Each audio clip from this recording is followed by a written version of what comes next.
Okey, baiklah. Bismillahirrahmanirrahim. Assalamualaikum warahmatullahi wabarakatuh dan selamat sejahtera semuanya. Okey, pada kali ini kita akan minggu ni adalah minggu RBT. Okey, jadi cikgu nak terangkan sedikit, serba sedikit mengenai topik kita pada hari ini iaitu sistem asas elektromekanikal. Okey. Apa itu sebenarnya kita katakan sebagai elektromekanikal? Okey, elektromekanikal ni adalah satu sistem yang membolehkan satu alat tu berfungsi, bergerak atau berputar. Okey, menggunakan tenaga elektrik ataupun bateri untuk berfungsi. Apa contoh-contohnya alat yang ada di rumah ataupun yang kamu jumpa di mana-mana? Contoh kita ambil mudah kereta mainan lah. Kereta mainan, dia bergerak tu, cara dia bergerak tu, tayar tu berpusing tu melibatkan sistem elektromekanikal ni. Adakah dia bergerak menggunakan, contoh kita ambil yang menggunakan bateri kan. Itu dia ada satu sistem dalam tu yang membolehkan dia bergerak. Okey. Jadi dalam sistem tu dia ada tiga pergerakan, sama ada motor dan gear, motor, takar dan tali sawat, motor, gegancu dan rantai. Okey, dia bukanlah nak katakan dalam satu sistem tu dia mesti ada tiga-tiga ni. Tak, ni ada tiga sistem yang berbeza-beza. Mungkin alat ni, mungkin alat A dia menggunakan motor dan gear. Mungkin alat B dia menggunakan motor, takar dan tali sawat. Dia tidak ada dalam satu sistem tu tiga-tiga ni mesti ada sekali. Tak, dia salah satu sahaja. Okey. Sekarang kita tengok dengan lebih terperinci apa yang dimaksudkan dengan motor dan gear. Okey, motor. Motor tu jangan kamu ingat. Bila sebut motor je tu, motor yang yang pergi sana sini tu kan. Bukan motor macam tu maksud dia. Okey. Motor yang dimasukkan di sini adalah satu yang kita boleh katakan sebagai satu objek yang dikuasakan oleh bateri ataupun elektrik untuk menghasilkan daya. Okey, jadi gear adalah jenis komponen berputar yang punya gigi pada bahagian luarnya. Bukan gigi kamu tu, bukan macam gigi kamu. Dia macam kamu tengok gambar yang bergerak ni. Dia bergerigi macam ni. Okey, pada bahagian luar dia. Dan gear ni, dia tidak dia tak ada rantai. Bukannya rantai pakai kat leher tu, rantai macam rantai basikal tu dia tak pakai. Tapi macam mana dia boleh bergerak?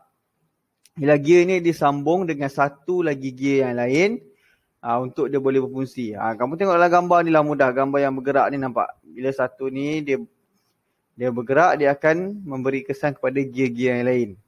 Dia menggunakan gear untuk bergerak. Okey. Contoh yang paling mudah mungkin kamu pernah biasa main kereta ni. Kereta mainan ni, kereta Tamiya ke. Dia menggunakan, kamu perasan kat sini. Ini adalah motor. Kamu panggil enjin dia ni. Ini gear. Kan. Kamu akan sambungkan pada gear yang ini supaya dia dapat bergerak. Okey. Nampak gambar ni nampak macam gambar mata ni. Tapi konsep dia macam ni lah. Bila dua gear dia letakkan sekali. Dia letak sekali. Jadi dia akan bergerak. Satu bergerak, yang lain pun dia akan bergerak sekali. Dia kena bersambung. Okey. Seterusnya, motor, takal dan tali sawat. Okey, takal digunakan bersama-sama tali sawat untuk memindahkan gerakan atau kuasa. Okey. Takal puli ni, dia ada satu, nanti kita tengok contoh. Kalau kamu biasa tengok, kalau zaman dulu yang orang nak tarik angkat barang tu, dia tarik, dia akan ada satu benda bulat kat atas tu, kita panggil sebagai takal, dan tali yang digunakan adalah sebagai tali sawat. Itu yang dululah, itu tak menggunakan motor, menggunakan tenaga manusia. Tetapi sekarang, digunakan dalam lift dan kren untuk memindahkan gerakan kepada gerakan linear. Okey. Lift. Tengok, lift macam mana dia naik turun. Okey, dia sebabkan dia boleh naik dalam lift tu, dalam dia punya sistem tu, dalam dia punya kerangka tu, dia akan ada satu takal dan juga tali sawat untuk dia naik, turun. Tapi bukanlah ada orang yang tarik. Dia ada pakai motor. Sebab tu dikatakan motor, takar dan tali sawat ni bekerjasama antara satu sama lain untuk menggerakkan. Untuk menghasilkan gerakan. Okey, contohnya macam ni. Okey, ni yang bulat ni, yang tengah-tengah ni adalah kita panggil sebagai takal. Dan tali ni adalah tali sawat. Okey, kalau ini zaman dulu mungkinlah kita akan menggunakan tenaga manusia untuk menarik. Tapi sekarang ni kita dah pakai macam crane ni. Macam mana yang cangkuk ni dia akan turun. Dia akan naik. Pada kat sini ada menggunakan konsep motor, takal dan juga tali sawat. Di tengah-tengah dia adalah takal. Apa fungsinya? Kita nak guna tu apa? Macam ni lah, untuk memindahkan barang, untuk mengangkat barang yang lagi berat. Itu yang biasa kita akan jumpalah, di mana kita akan jumpa motor, takal dan tali sawat. Okey. Seterusnya lagi, yang ketiga dan yang terakhir adalah motor gegancu dan rantai. Sebut betul-betulnya, jangan sebut motor gincu dan rantai. Bukan gincu, lipstick tu. Okey.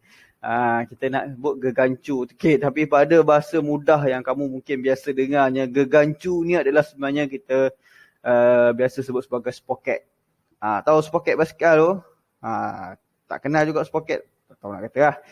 Tapi bahasa yang kita gunakan dalam RBT ni adalah gegancu. Okey, rantai berfungsi memindahkan kuasa dari gegancu pemacu ke ganda dan dipasang gegancu di pancu untuk menghasilkan pergerakan. Okey, nampak macam complicated sikit nak faham dia. Apa itu gegancu pemacu, apa itu gegancu dipancu. Okey.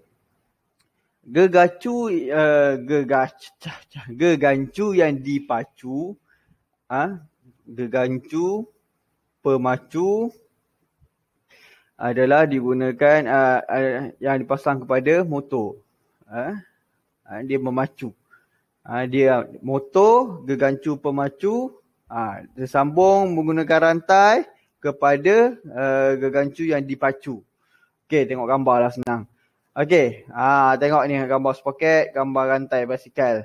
Okey, kamu tengok gambar yang ni, yang ada dua ni, yang ada rantai ni. Okey, katakanlah motor tu diletakkan pada gegancu yang kecil ni.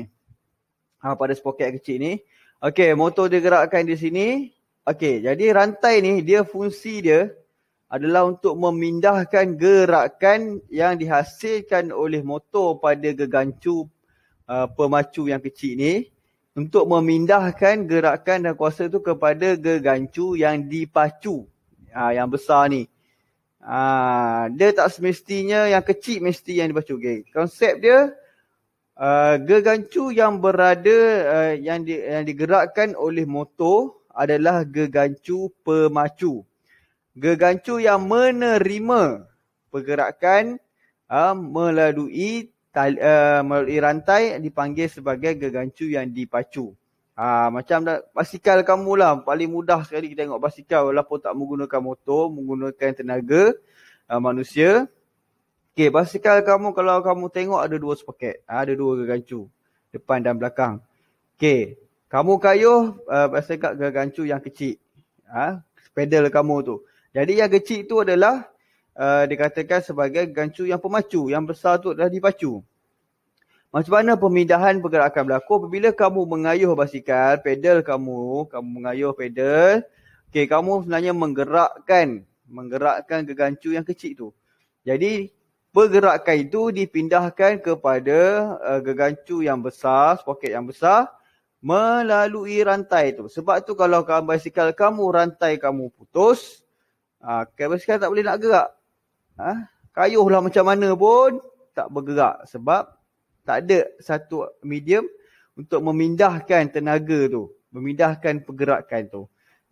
Itu adalah benda mudah yang kamu biasa tengok lah. Yang kamu, kalau ada basikal di rumah, boleh tengok lah lepas ni. Jangan cuba-cuba pula pergi cabut benda tu nak tengok. Tak perlu. Okey, jadi secara rumusannya, kita dah poin penghujung dah. Cikgu nak buat ringkas-ringkas je. 3 asas elektromekanik, ingat balik. Apa dia? Yang pertama adalah motor dan gear. Yang kedua adalah motor, takal dan juga tali sawat. Yang ketiga adalah motor, gegancu dan juga rantai. Okey.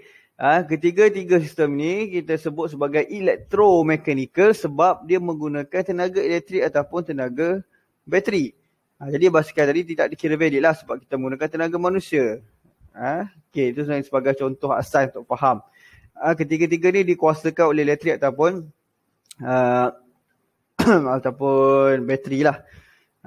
Okey, jadi ingat berbeza-beza fungsi dan juga konsep dia. Tidak semestinya dalam satu tu mesti ada tiga-tiga baru dikatakan sistem elektromekanikal. Okey, setakat itu saja. Cikgu harap semua dapat faham. Okey. Jadi kita akan berjumpa pada minggu hadapan untuk subjek TMK pula. Okey. Assalamualaikum warahmatullahi wabarakatuh.